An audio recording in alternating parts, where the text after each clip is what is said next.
What happens when Hollywood's most outspoken activist meets morning television's most beloved host in what was supposed to be a friendly promotional interview? The answer is pure television chaos that had producers scrambling and viewers glued to their screens. Make sure you subscribe and drop a comment below because this story gets absolutely wild. The tension was palpable from the very first question. Michael Strahan, usually the master of keeping things light and entertaining, found himself face-to-face with Seann Penn, who had clearly come to Good Morning America with an agenda that went far beyond promoting his latest film. What started as routine morning show banter quickly escalated into one of the most explosive live television moments in recent memory. "So, Seann, your new film really tackles some heavy themes about social justice," Strahan began, his trademark smile warming up the studio. "Tell us what drew you to this particular project." Penn shifted in his chair, his jaw already tensing. "You know, Michael, I appreciate the question, but I have to say something here. We're sitting in this beautiful studio, talking about my little movie while there are real stories, real injustices happening right now that your network refuses to cover with any real depth or honesty." Strahan's eyebrows raised slightly, but his professional demeanor remained intact. "Well, Seann, we certainly do cover important news stories here on Good Morning America, but today we're here to talk about your film, which I understand deals with some of these very issues you're passionate about." "That's exactly the problem," Penn shot back, his voice rising just enough to make the studio audience shift uncomfortably. "We compartmentalize everything. We put the serious stuff in one box, the entertainment in another, and we wonder why nothing ever changes. Your network, Michael, has a responsibility that goes beyond ratings and advertising dollars." The camera captured Strahan's subtle glance toward the production team off-camera, a momentary break in his composed facade that revealed his growing unease with the direction of the interview. "Seann, I understand your passion for these causes, and I respect that. But our viewers tune in expecting a certain type of content during this time slot." "Expecting what exactly?" Penn's voice cut through the morning show pleasantries like a knife. "To be spoon-fed comfortable lies? To pretend that everything is fine while people are suffering? Michael, you have millions of people watching right now, and you're worried about what they expect instead of what they need to hear." Strahan tried to regain control, his media training kicking in. "I think we can agree that entertainment and information both have their place. Your film actually bridges that gap, doesn't it? It tells an important story through the medium of cinema." "Don't patronize me," Penn snapped, leaning forward in his chair. "You're doing exactly what I'm talking about. You're trying to steer this conversation back to safe territory, back to the script your producers handed you this morning. But some things are more important than scripts, Michael." The studio fell silent except for the quiet hum of cameras and equipment. Even the usually animated audience seemed frozen, sensing they were witnessing something unprecedented. Strahan's smile had completely disappeared, replaced by a look of genuine concern, mixed with professional frustration. "Seann, I'm not trying to patronize you. I'm trying to have a respectful conversation about your work. That's why you're here, isn't it? To talk about your film? I'm here because your bookers promised me a platform to discuss the real issues this film addresses," Penn replied, his voice getting sharper with each word. "But instead I get the usual morning show treatment. Softball questions, fake enthusiasm, and a host who's more concerned with maintaining his image than having an honest conversation." Strahan's jaw tightened visibly. For the first time since the interview began, his own frustration started to show. "Seann, I think that's unfair. I've been nothing but respectful to you since you sat down." "Respectful?" Penn laughed bitterly. "Michael, respect isn't smiling and nodding while the world burns. Respect is acknowledging that we have a platform here that could actually make a difference instead of just filling time between commercial breaks." "You want to talk about respect? Let's talk about your network's responsibility to tell the truth, instead of just selling products." The tension in the studio had reached a breaking point. Strahan's professional composure was beginning to crack under Penn's relentless assault on everything the morning show format represented. What had started as a celebrity interview was rapidly becoming a philosophical battleground about the role of media in society, with two very different worldviews colliding in real time. The cameras kept rolling, capturing every uncomfortable moment as both men prepared for what would become an even more explosive confrontation. The cameras kept rolling as Strahan finally decided he'd had enough of being Penn's verbal punching bag. His usually warm demeanor transformed into something much more assertive, and viewers could see the exact moment when the beloved morning show host decided to fight back. "You know what, Seann?" Strahan said, his voice taking on a tone that regular Good Morning America viewers had never heard before. "I've sat here and listened to you attack me, attack this show, and attack our network for the past several minutes. But I'm not going to sit here and let you lecture me about responsibility when you're being completely disrespectful to everyone in this building." Penn's eyes flashed with surprise, and something that looked almost like satisfaction, as if he'd been trying to provoke exactly this response. "Finally, some real emotion from you, Michael. This is what I'm talking about. This is what television should be, not the sanitized corporate speak you've been giving me." "Don't you dare try to turn this around," Strahan shot back, his voice rising. "You came on this show with an agenda. You didn't come here to promote your film or have a conversation. You came here to grandstand and make me look like some kind of corporate puppet." "Well, I've got news for you, Seann. I've been doing this job for years, and I genuinely care about our viewers and the content we provide." "Care about your viewers?" Penn scoffed. "Michael, you care about your ratings and your paycheck. Let's be honest here. When was the last time you used your platform to challenge the status quo instead of just maintaining it? When was the last time you asked a politician a real question that might actually make them uncomfortable?" Strahan leaned forward, his athlete's competitive spirit clearly emerging. "You want to talk about challenging the status quo? Let's talk about your track record, Seann. You're sitting here acting like some kind of moral authority, but you've made a career out of being difficult and controversial. Maybe the problem isn't with morning television. Maybe the problem is with actors who think having a platform automatically makes them experts on everything." The studio audience gasped audibly at this direct attack. Penn's face went through a series of expressions, from shock to anger to what looked almost like admiration for Strahan's willingness to engage at this level. "There it is," Penn said, a dangerous smile creeping across his face. "The real Michael Strahan finally shows up. You know what? I respect this version of you a hell of a lot more than the plastic morning show host version. But you're wrong about something, Michael. I'm not claiming to be an expert on everything. I'm claiming to be a human being who gives a damn about what's happening in the world." "And I'm not?" Strahan's voice was incredulous. "Seann, just because I don't turn every interview into a political manifesto doesn't mean I don't care. Some of us believe there's value in providing people with a few moments of positivity and normalcy in their day. Not everything has to be a crusade." "Positivity and normalcy," Penn repeated, shaking his head. "Michael, there are kids in cages at the border. There are people dying because they can't afford health care. There are communities being poisoned by corporations, and you want to talk about positivity and normalcy? That's not optimism. That's willful ignorance." Strahan's face flushed with genuine anger. "Don't you dare question my character or my values. You don't know anything about what I do off camera or what causes I support.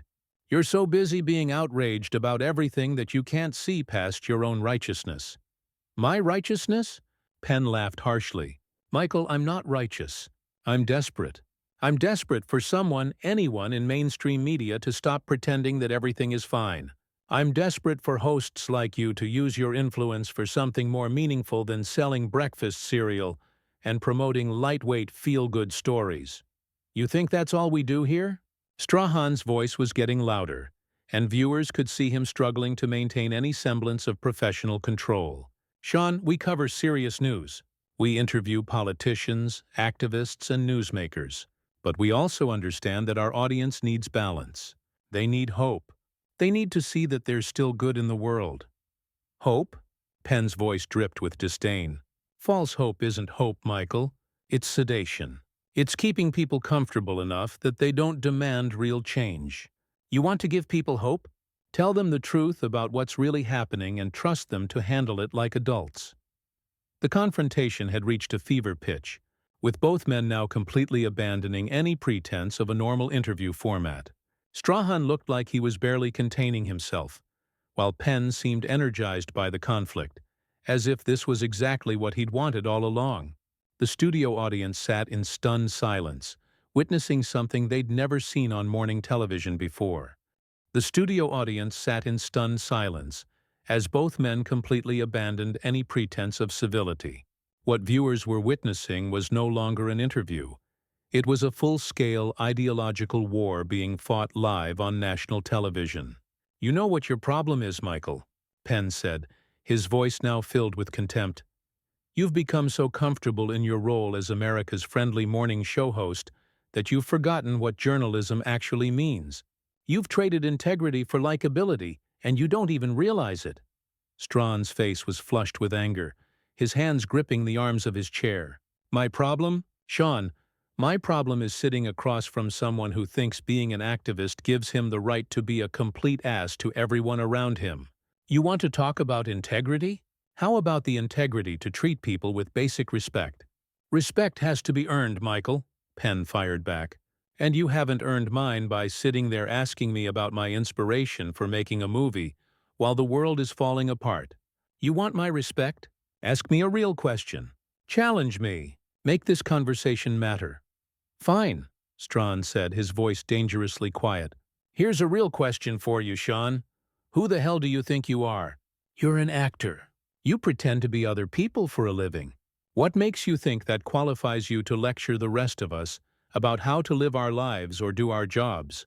Penn's eyes lit up with a mixture of fury and excitement. "There it is. The question you've been dying to ask since I walked in here. You want to know who I think I am? I'm someone who refuses to shut up and play pretend when people are suffering. I'm someone who uses whatever platform I have to shine a light on injustice. And yes, Michael, I'm someone who's willing to be unpopular and uncomfortable if it means speaking truth to power." "Speaking truth to power," Strahan repeated mockingly. "Is that what you think you're doing here? Because from where I'm sitting, it looks like you're just being a bully to someone who invited you on his show as a guest." "A bully?" Penn's voice cracked with incredulous laughter. "Michael, if you think this is bullying, then you're even more sheltered than I thought. This is what real conversation looks like. This is what happens when people stop hiding behind corporate talking points and fake smiles." Strahan stood up suddenly, causing a collective gasp from the audience. His towering frame cast a shadow over Penn, who remained seated but seemed completely unfazed by the physical intimidation. "Seann, I've had enough. This interview is over. You came here to promote your film, and instead you've turned this into your personal soapbox to attack me and everyone who works here." Penn looked up at Strahan with a calm smile that only seemed to infuriate the host more. "Sit down, Michael. You're not ending this interview. Your producers are still rolling cameras because they know this is the most real television they've captured in years. They know this is what people actually want to see, not another puff piece about celebrity workout routines." "Don't tell me to sit down," Strahan snapped. "This is my show, and I decide when an interview is over. And this one is done." "Your show?" Penn chuckled. "Michael, this stopped being your show the moment you decided to actually engage instead of reading from your cue cards. For the first time since you started hosting morning television, you're being authentic. You're showing real emotion, real passion. Why would you want to go back to being a robot now?" Strahan remained standing, his chest heaving with barely controlled anger. "Because unlike you, Seann, I understand that there's a time and a place for everything. This is morning television. Families are watching this with their kids over breakfast. They don't need to see two grown men screaming at each other." "Maybe they do need to see it," Penn said, his voice suddenly quieter but no less intense. "Maybe they need to see that it's okay to get angry about things that matter. Maybe they need to see that it's possible to have passionate disagreements without the world ending. You think you're protecting them, but you're actually insulting their intelligence." The standoff continued, with Strahan towering over Penn, who remained defiantly seated. The cameras captured every second of this unprecedented moment in morning television history. Producers could be seen frantically gesturing off camera, torn between cutting to commercial and letting this explosive confrontation continue to unfold. The cameras captured every second of this unprecedented standoff, as Strahan slowly sat back down, his face a mixture of resignation and determination. The studio remained dead silent, with even the crew members frozen in place, afraid that any movement might break the spell of this extraordinary television moment. "You want authentic, Seann?" Strahan said, his voice now carrying a weight that viewers had never heard before. "Fine, let's be authentic. You're absolutely right about one thing. I do read from cue cards. I do follow scripts. And you know why? Because that's my job. That's what millions of people count on me to do every single morning. They wake up, they turn on Good Morning America, and they expect consistency. They expect reliability." Penn leaned back in his chair, studying Strahan with newfound interest. "Go on," he said quietly. "You think I don't care about the world's problems?" Strahan continued, his voice growing stronger. "You think I don't lose sleep over injustice and suffering? Seann, I care so much that I made a conscious choice to be the person who gives people a reason to get out of bed in the morning. I chose to be the voice that says, despite everything that's wrong with the world, there's still beauty, still hope, still reasons to keep going." "But that's exactly what I'm talking about," Penn interjected, though his tone was noticeably less aggressive than before. "You're choosing comfort over truth. You're choosing to make people feel better instead of making them think. And you're choosing to make people feel worse instead of giving them tools to actually change anything," Strahan shot back. "Seann, what good does it do to wake up every morning and scream at people about how terrible everything is if you're not also showing them a path forward? What good does it do to tear down hope without replacing it with something better?" Penn was quiet for a long moment, and for the first time since the interview began, he looked genuinely thoughtful, rather than combative. "You really believe that's what you're doing? Giving people hope?" "I believe I'm giving people balance," Strahan replied. "I believe that people need to know about the problems in the world, but they also need to know about the solutions. They need to see examples of people doing good things, making positive changes, refusing to give up. That's not ignorance, Seann. That's resilience." "But what happens when the balance tips too far toward comfort?" Penn asked, his voice losing its earlier edge. "What happens when people become so comfortable that they stop caring about the uncomfortable truths? What happens when morning show optimism becomes a substitute for action?" Strahan considered this for a moment, and viewers could see him wrestling with the question. "Then people like you come along and shake things up," he said finally. "Maybe that's why you're here, Seann. Maybe that's why this conversation needed to happen, even if it made both of us uncomfortable." The studio audience seemed to collectively exhale, sensing that the worst of the storm had passed. But Penn wasn't quite ready to let the intensity dissipate completely. "You know what, Michael? I came here today planning to promote a film, but I'm glad this happened instead. I'm glad we had this fight. Not because I enjoyed attacking you, but because for a few minutes we stopped pretending. We stopped performing. We had a real conversation about things that actually matter. Even if that conversation involved you basically calling me a corporate sellout?" Strahan asked, a hint of his usual humor creeping back into his voice. Penn actually smiled, the first genuine smile he'd shown since sitting down, especially because of that. "Michael, you needed to hear that criticism, and I needed to hear your response. I needed to understand that there are different ways to care about the world, different ways to try to make a difference. So where does that leave us?" Strahan asked, finally relaxing slightly in his chair. "It leaves us having had the most honest conversation I've had on television in years," Penn replied. "And it leaves your viewers having seen something real instead of something manufactured. They got to see you fight for what you believe in. They got to see me get challenged on my assumptions. That's worth more than any movie promotion could ever be." Strahan looked directly into the camera for the first time since the confrontation began. "I want to apologize to our viewers if this conversation got a little heated. This isn't typically what you expect from Good Morning America, and I understand if some of you were uncomfortable with what you just witnessed." "Don't apologize," Penn said firmly. "Don't you dare apologize for being real. The people watching this deserve to see their hosts and guests as human beings with real opinions and real emotions. not as perfect television personalities who never disagree about anything important. Seann's right, Strahan said, turning back to his guest. Maybe we do need more conversations like this. Maybe we need to trust our audience to handle complexity and disagreement. Maybe we need to stop being so afraid of making people uncomfortable if it means we might actually make them think. Penn nodded slowly.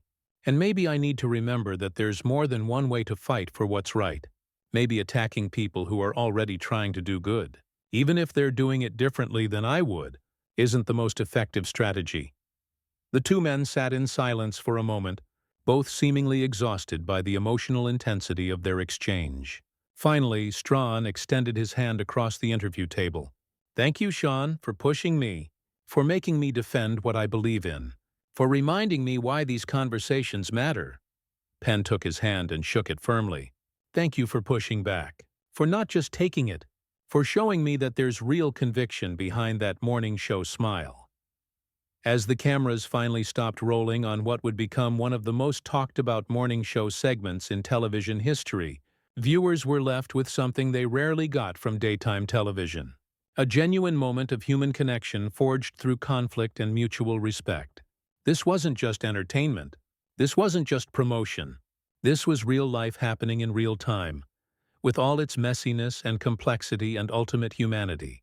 And in a world full of scripted interactions and manufactured drama, that realness was exactly what both men and their audience needed to see. Make sure you subscribe to the channel and let me know in the comments, do you think morning show television needs more authentic moments like this, even if they make us uncomfortable? Your thoughts could shape how we cover stories like this in the future.